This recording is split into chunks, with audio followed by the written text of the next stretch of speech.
the big black wall with all of the American service personnel's names written in. It's not what you want. It's not what any country wants. I think America's got an urge, and I think you've seen that exemplified in Iraq, where I think President George Bush, I think jumped the gun on that when he went on one of the American Navy carriers, and whatever it was called, mission accomplished. Years and years later, they were still going at it, and then you had the pullout of Afghanistan a couple of years ago. So maybe there's a thought there on the Russian side. I've got no idea. I don't know what the Russians are thinking. I don't know what the Americans are thinking. But Biden President Biden is hammering this point home that him, America, NATO, they're going to stay the distance. Don't worry about it. We are here for the long haul, and will not be divided. NATO will not be divided. We're going to stick together. I'm going to stick together till the end.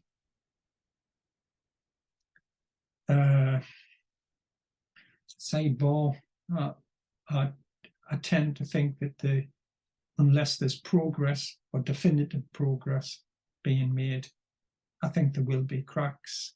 It's normal. Not everybody agrees with it. Lots of people, especially in countries that are facing financial difficulties, there's lots of people in the countries object to the seemingly amazing pots of money which are just springing up out of nowhere. It's happening in the UK. Last year in the UK, we were all told, we're on our guys, we haven't got a penny. It's going to be austerity 2, 3, and 4. We're going to have to tighten down. Your taxes are going up. This is going up. Inflation's through the roof, plus 10%. It's here, there, and everywhere. We've got any money. They stop asking for rises. You're not getting inflation rises and stuff like that. And bing, out of nowhere, there's 2,500 million, as told in a speech in the Munich conference by Rishi Sunak, the current Prime Minister of the UK.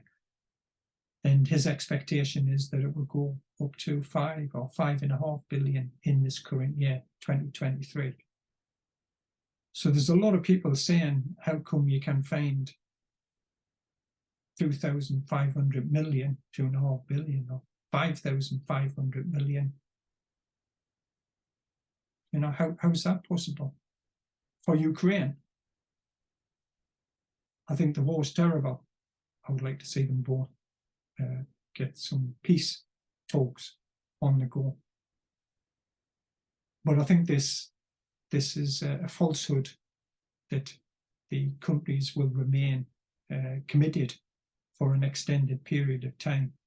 The longer it goes on, the more voices will be raised, and realistically so. I think the Americans especially have a short threshold for things, to want things to happen. I think the difference is in the United States is there isn't any body bags going back to Arlington. There isn't a wall being built for Ukraine at the present time, with American names getting added to it. There isn't a drumbeat. There isn't planes coming in the dead of night, and body bags getting taken off, in coffins taken off with dead American servicemen. You don't want that. No country wants that. The Russians I would imagine that's the Russian people. I don't think they want that either. Nobody wants it. The Ukrainians certainly don't. I don't think so. but I cannot speak for anybody else. So I think Biden has played a reasonable wicket so far with what he's had. He's kept American ground forces, boots on the ground too. He's kept American soldiers out of Ukraine. He's put a load of them into Poland. He's built up the numbers in Poland. You know, they've put equipment and stuff like that. But so far, there isn't officially any American service personnel in Ukraine.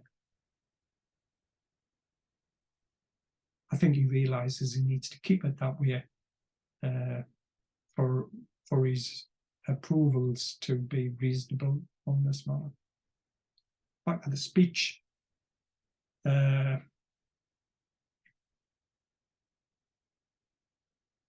NATO will not be divided.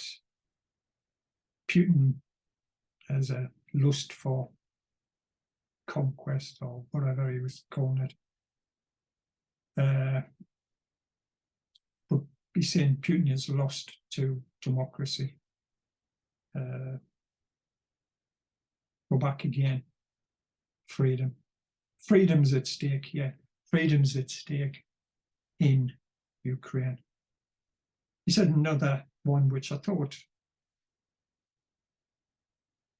think I've heard something similar before, but this one could have been a possible zinger. And he said, no appease, we must oppose. And I thought that was sort of packaging it up into small bite-sized bit that people can grasp, comprehend, take away. He says that the only thing dictators, he didn't use dictator, I think he said Abachek or whatever it was. He says the only word, I'll use dictator here because it's the same sort of meaning. He says the only words that dictators know is no, and he repeated it, no, no. I thought he spoke reasonably well. He's got a tendency sometimes to go too fast, as though like he's stumbling over the words and stuff like that.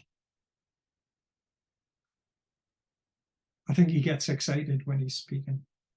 It's just my thoughts. I don't know if he does or he doesn't. I think he appeared fired up for this speech. Whether that's like a natural showman type thing. You're going on the stage, it's a big stage. It's an evening game. The lights are on. Fenway Park. Where you baseball fans. It's a big game atmosphere. The world is watching. It's a crucial speech. So he appeared to me fired up for it. It's not like some of those speeches where you've seen him and speaking to people where he's like, and he looks drowsy and stuff like that. To me, he didn't tonight. No appease, we must oppose, and dictators only know one word, no. He says, the democracies love liberty. We love liberty, apparently, which we do, and freedom and democracy. It's a good word, use it as many times as you can. He then went on to say crimes against humanity, stolen children, and some of the atrocities which he said have been taking place in Ukraine. And I believe that there has been. The level and the amount of them, I don't know. But I do believe that there's been atrocities committed. It's when you're bombing civilians and you've got young lads with guns walking around, and sometimes they're getting fired at, and sometimes some of their pals, their mates, get killed. People's heckles get up. Sometimes people are hard to control. I'm not condoning it.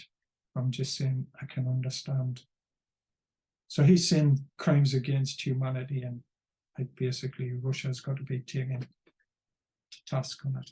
He didn't mention the International Criminal Court, which America used to be party to, but resigned from many, many years ago.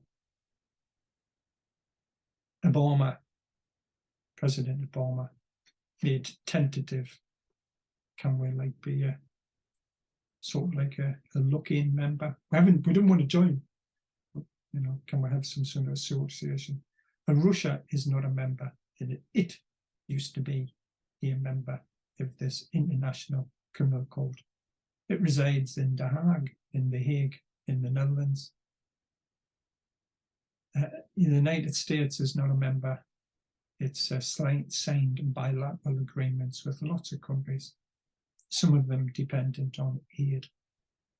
Basically what that means is the bilaterals, it prevents the International Criminal Court from taking American service personnel to court for possible crimes, crimes against humanity. Whether America is a member of the ICC or not, it shouldn't make any difference about taking anybody that has committed these crimes to task for it. I think in a lot of people's view, it would be better if America was and shown that it accepted the ICC. It's a small point, but if people have committed these crimes, they should be taken. I don't think anybody would disagree with that. You see that Ukraine is still free. He was in Ukraine the previous day.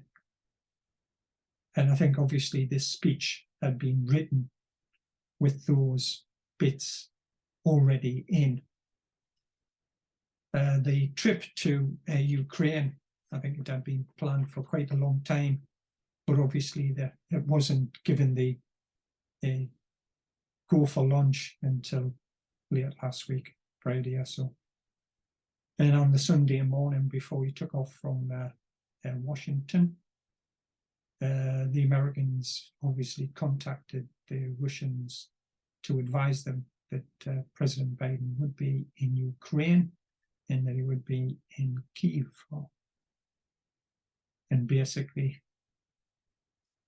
didn't do our daft, didn't do any try and bomb Kyiv or anything stupid like that. Otherwise, there might be serious ramifications, which is obviously the Russians didn't. And obviously Americans were being sensible by advising the Russians. He didn't want another one of these World War I, where somebody, a visiting dignitary, gets shot. Archduke Biden getting totaled in Kyiv, and the whole thing kicks off. But fair play to the lad. He went across.